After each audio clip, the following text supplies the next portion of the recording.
Herkese merhaba arkadaşlar. Bugün yine ETS 2'deyiz. Ford Transit Mega bir modumuz var.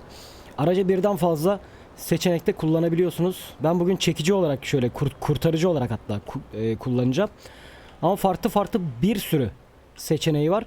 Bu eski bir mod. 1.46 yazıyor zaten modda ama 1.57 versiyonda çalışıyor. Problem yok.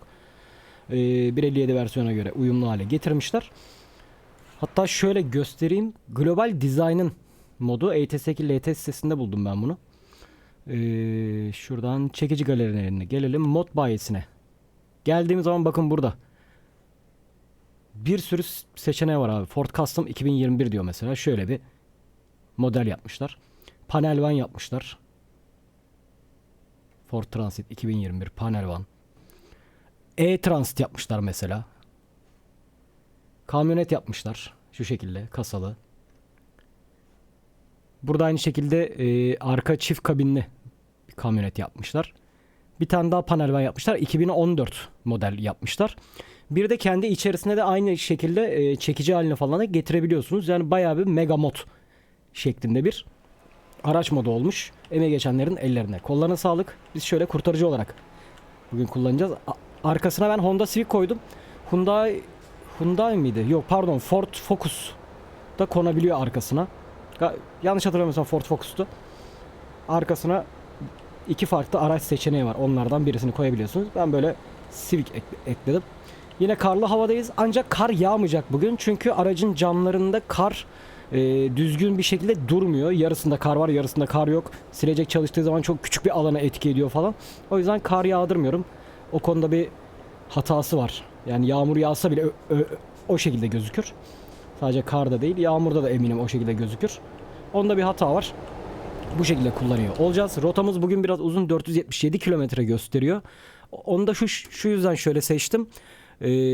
Şimdi bu tarz araç modlarında biraz seri gidebiliyorsunuz. Kamyon gibi, otobüs gibi değil. O yüzden rotayı uzun tuttum. Baktım hani bitmiyor yol. Bir benzinlikte kafamıza göre bir kenarda bir yerde bitirebiliriz. Ama ben bitireceğimizi düşünüyorum. Bu tarz araç modlarında çünkü daha seri, daha hızlı bir şekilde gidebiliyoruz. En azından sollamaları falan daha rahat yapabiliyoruz. Aracımızın içini de hemen göstereyim. Aracımızın içi de bu şekilde gördüğünüz gibi. Dur bakayım, tepe lambalarımız bizim. Şimdi yanıyor. Şurada navigasyonumuz da var. Burada teybimiz de var. İsterseniz burayı da navigasyona çevirebiliyorsunuz aracı yapılandırırken, bilginiz olsun. Araç manuel. Ben de manuel kullanacağım. Şöyle bir çalıştıralım. Nasıl bir sesi var onu da bilmiyorum.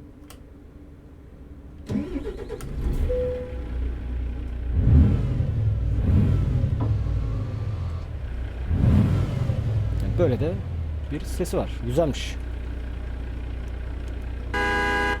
Böyle bir kornamız var. Ekstra bir havalı kornamız yok. Evet, haydi bakalım yolumuza çıkabiliriz. El freni sesi var mı? Varmış. Tamamdır.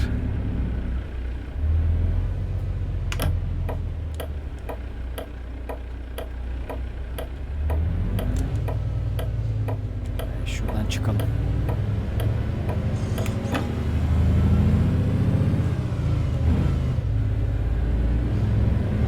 Araç 6 vites. Manuel.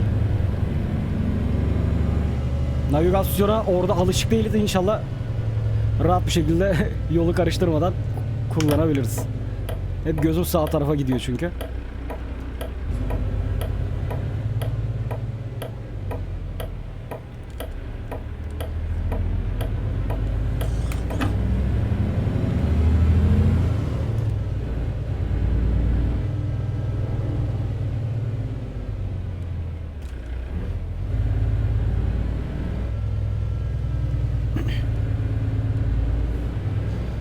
Alışkanlık tır gibi döndürüyor yalnız. Bazen kendi arabamı da döndürüyor. Bayağı tır gibi genişten alıyorum bazen. O kadar alışmışız ki oyunla böyle tır çevirmeye.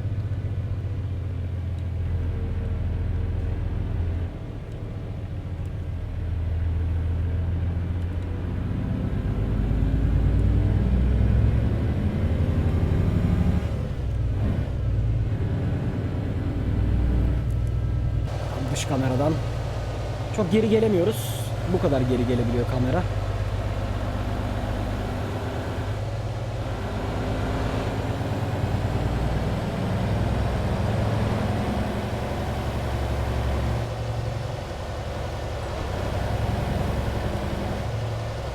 Oha! O yuh abi.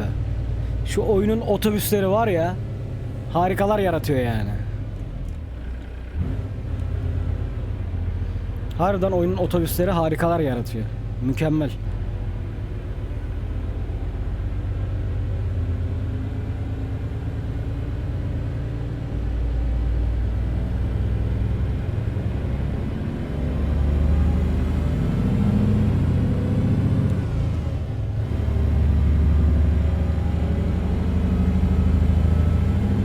Hep böyle kar yağışlı oynamamış oluyoruz bu şekilde de.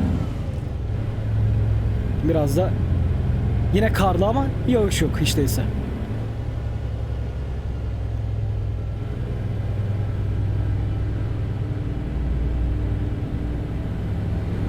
Allah, dönüyormuşuz. Oha. Fren gücü düşükte, ona rağmen iyi yapıştı araç yere.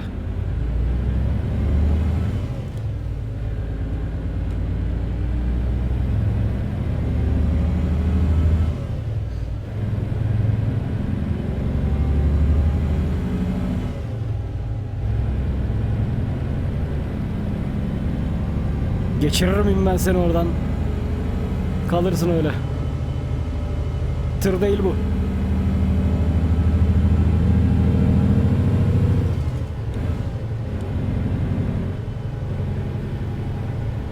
Tırla burayı böyle tırmanamayız, o yüzden bununla daha seri gidiyoruz. Rotamız da uzun. Dayı, sollamaya çıkıyorsunuz ama bu yavaşlıkla ne olacak bu iş? Bak bak. Bak. Bak. Bak, yaptığı hareketi görüyorsunuz ama. Bak, şimdi oyunun hatasıyla birlikteyiz.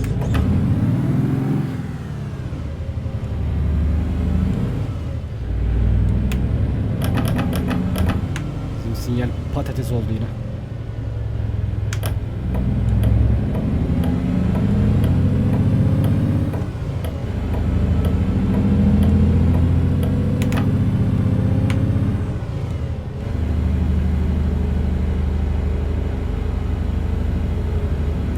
Yapay zekayı bir düzeltin. Gözünüzü sevdiklerim.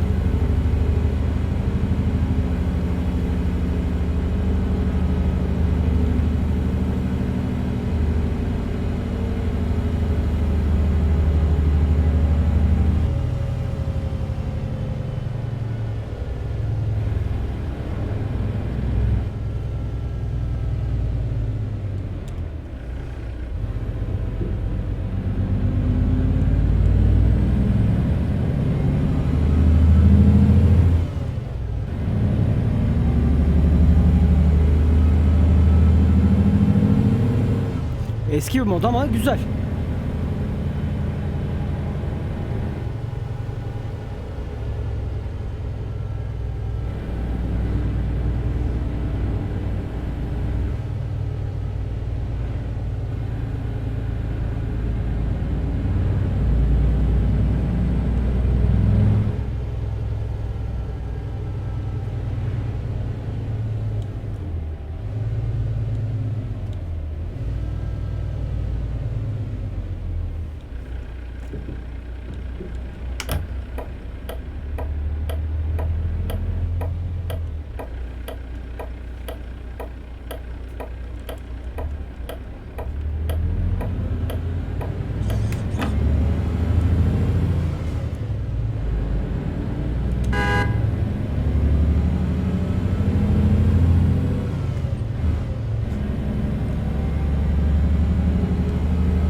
viraja göre birazcık gaz kesmem gerekiyor.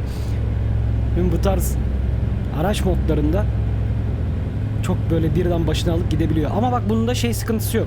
Çoğu araç modunda o problem oluyor. Direksiyon ters sistemle çalışıyor. Şimdi gerçekte nasıldır? Hani sağa doğru virajda direksiyonu çekersiniz, kendisini sola doğru atmaya çalışır ya da bir yerden döndüğünüz zaman otomatik toplar. Çoğu araç modunda o ters çalışıyor ama bunda öyle çalışmıyor. Yani onu düzgün yapmışlar. Yani ona göre bir ayar çekmişler anladığım kadarıyla. Ama çoğu araç modunda o problem var. Tam tersi çalışıyor direksiyon. Ya direksiyon setleriyle anlayabiliyorsunuz onu tabii ki. Normal bir klavyeyle mouse'la oynarken sonuçta bir geri bildirimi yok klavyede mouse'da ama direksiyon setlerinde bunu kullanan herkes zaten söylüyor. Terse çalışıyor sistem diye. Gerçekten de öyle. Çoğu araç modunda bu ama o sonradan oldu. Eskiden öyle bir şey yoktu. Son 2 yıldır falan oyuna gelen güncelleme ile alakalıdır diye düşünüyorum. Çünkü daha önceden olmayan şey niye sonradan olsun? Son 2 yılda falan o problem olmaya başlamıştı.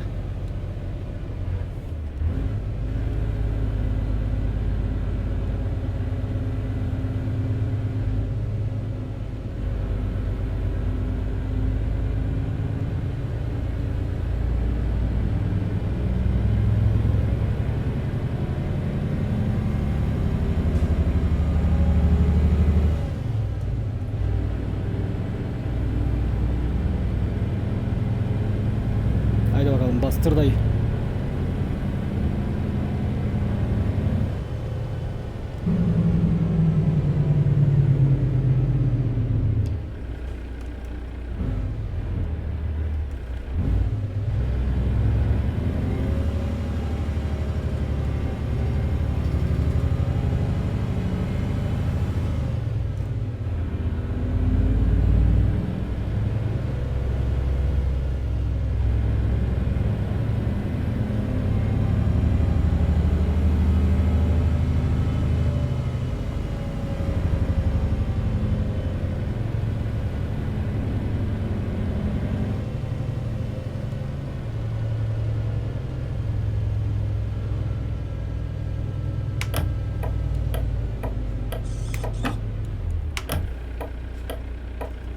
Hakikaten fren çok fena ya.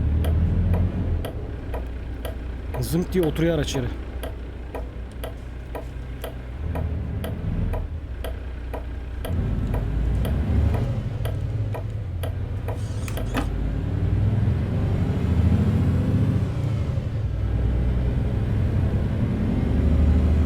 Orada heykele bak. Şirin Baba. Şirin Baba'nın kırmızı hali.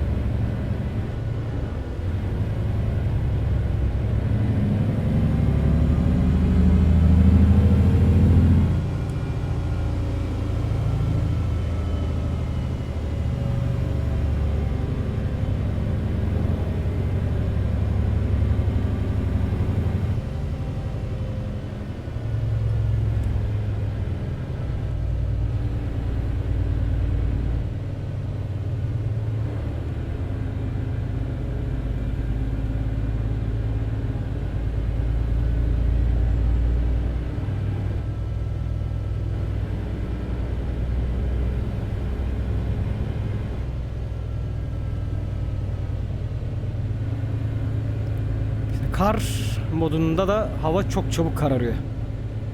Şu an saat kaç?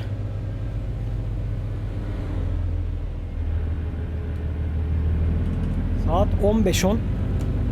Ama haraya güneş iyice gidiyor artık yani.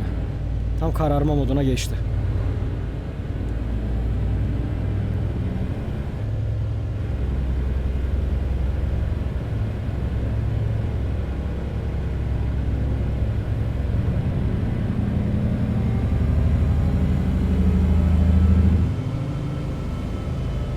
Sollanacak bir yol da yok ha. Şuna bak, kuyruk şeklinde yine gidiyoruz.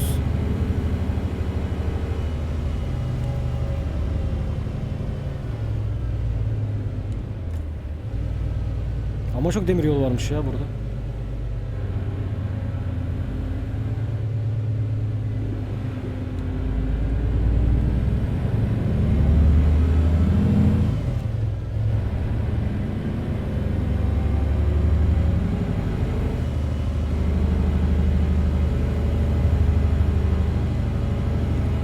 Kapalıymış.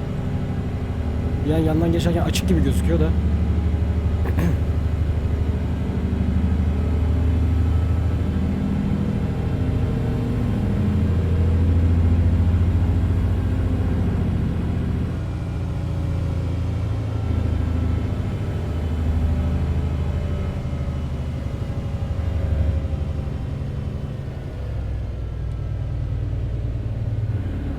Aha, biri kafayı bozdu, sollamaya çıktı. Vallahi solladı ha. Tam da virajda.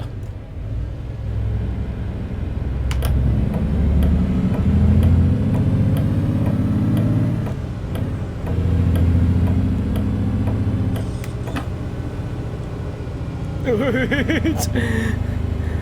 Vallahi iyi sıyırdık.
Ha bak, bu tarz ani duruşlarda araç hareket etmiyor.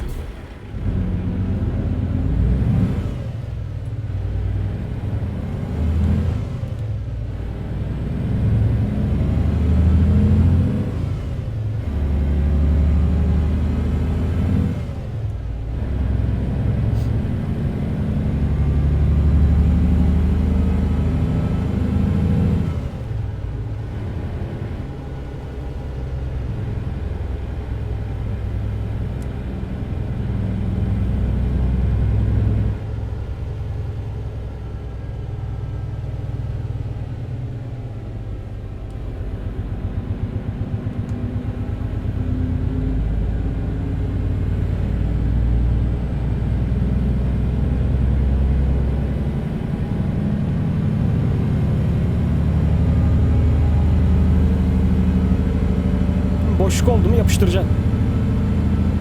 Ama işte o boşluğu bulmak önemli.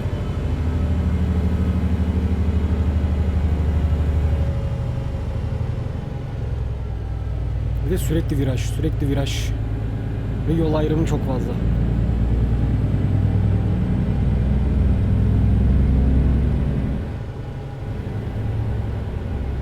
Daha da gaza basmıyorum ha.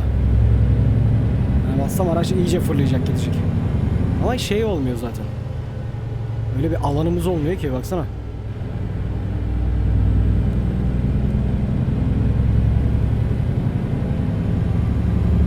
Şu an kökledim bak gaza. Yine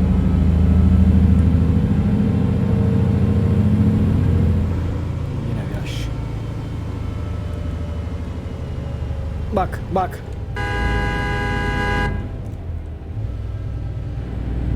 İşte yani görüyor musun?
yapıştıralım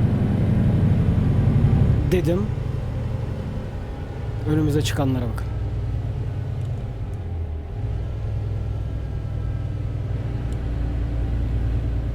O ne alaka orada öyle ya? Burun buruna duruyorlar.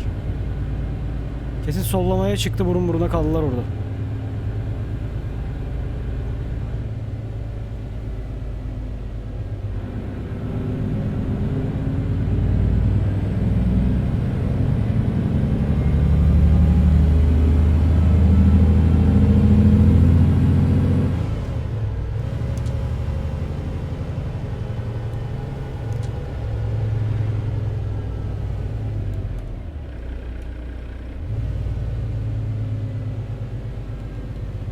Farlar.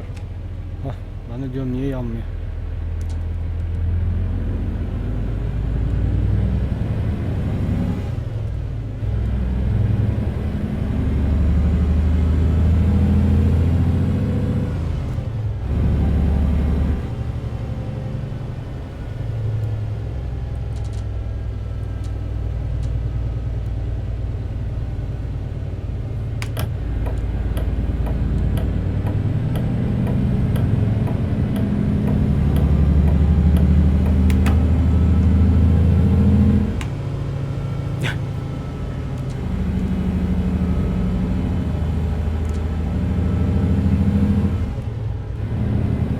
Evet, yine akşamı yaptık.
Öndeki araç kör. Uzunlarla gidiyoruz. Ama kısalar da hiç göstermiyor ki ya.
Hadi dön artık, dön artık. Kilitle yolu. Hah.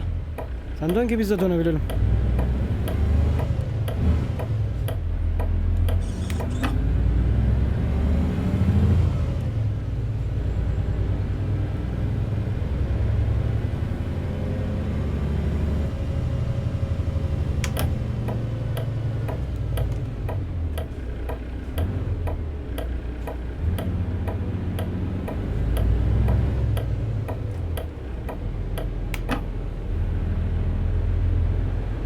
Ne kadar yol kalmış?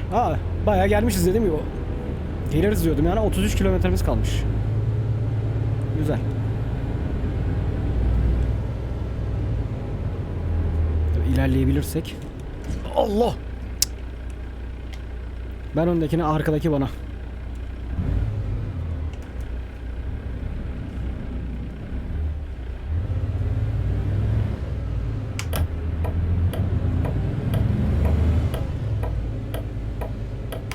Amma yoğun trafik ya. Ne oldu böyle trafiğe?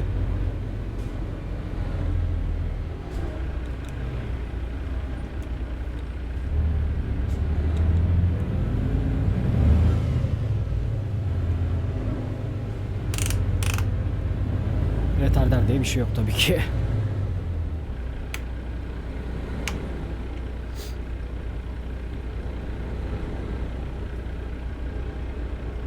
Bunlar yine karıştırdı ortalığı bak. Bir ileri bir geri, bir ileri bir geri. Birbirlerine yol vermedikleri için çarpıyorlar. İkisi aynı anda böyle giriyor çünkü. Yani şu an ilerlemiyor. Kaldı böyle.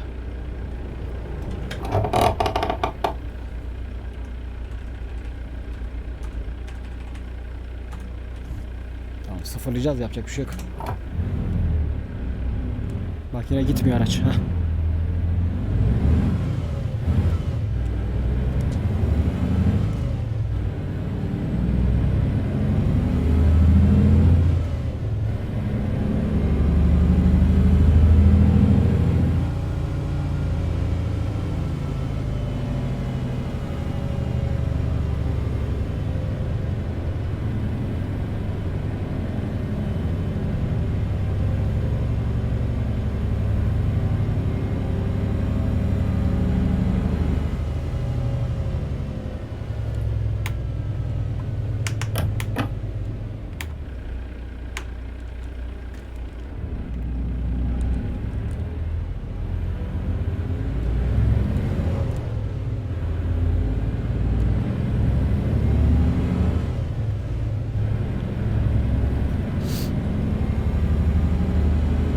Uzunlarla gidiyor, sürekli selektör atıyorlar. Abi hakikaten gözükmüyor, şuna bak. Kısaları birazcık böyle havaya kalkması lazım yani. Bir far ayarı şart.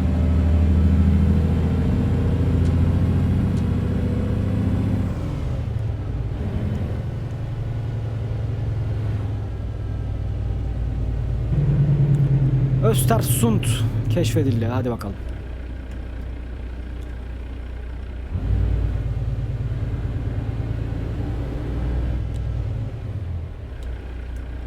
Zınk diyor, oturuyor araba yere.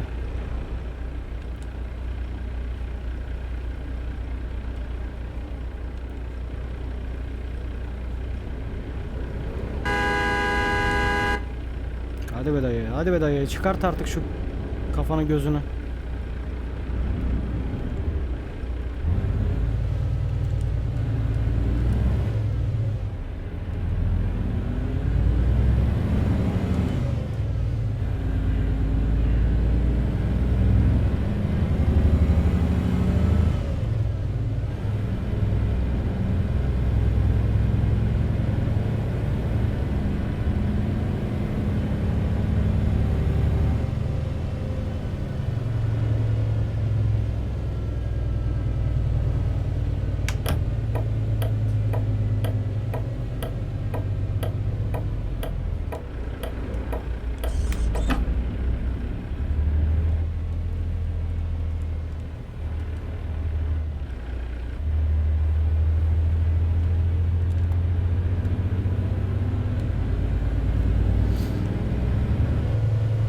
Şehrin tam son noktasına doğru bir işaret atmıştım. Oraya kadar gidelim.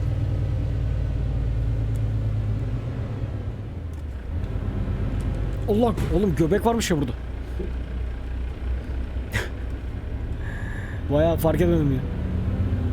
Göbekten uçanlar gibi olacaktık. Hızlı gelseydik.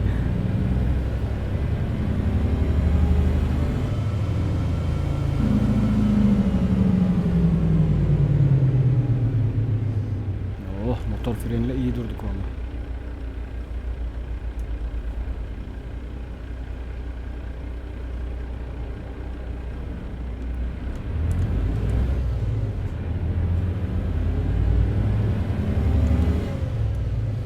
Evet, şuraya işaret atmışım. Burası tam son nokta zaten. Burada bitirebiliriz. Bak, 477 kilometreyi tırla ya da otobüse gelseydik 50 dakika falan sürerdi herhalde. Normalde 250 kilometreyi 25-30 dakikada geliyoruz çünkü.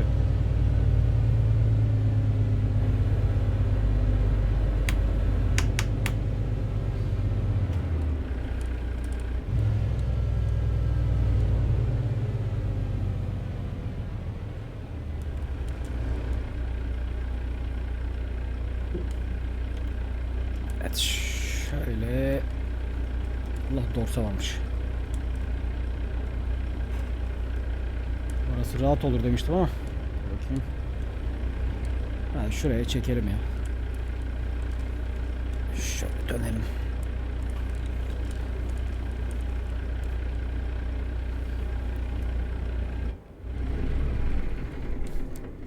Abi nasıl stop ediyorsun yarım debriyajda ya?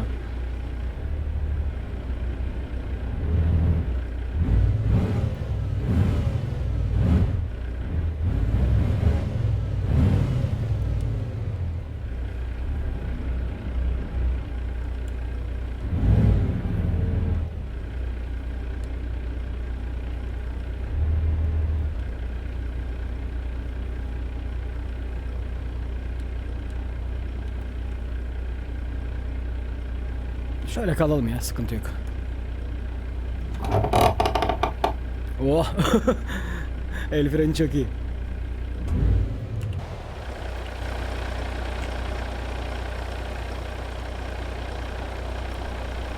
Evet arkadaşlar. Uzunları açtığım zaman sisler de çalışıyor. Güzel.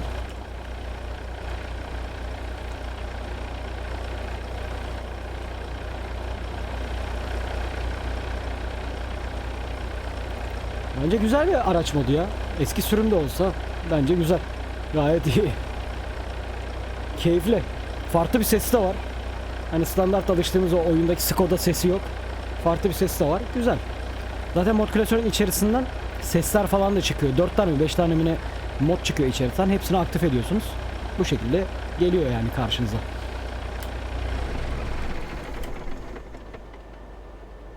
Evet arkadaşlar, ETS2 LT sitesinde aracı bulabilirsiniz. Emeği geçenlerin ellerine kollarına sağlık. Ücretsiz bir şekilde indirebilirsiniz sizler de. İzlediğiniz için teşekkür ederim. Beğendiyseniz beğen butonuna basmayı unutmayın. Bir sonraki videomuzda görüşmek üzere. Kendinize iyi bakın. Hoşçakalın.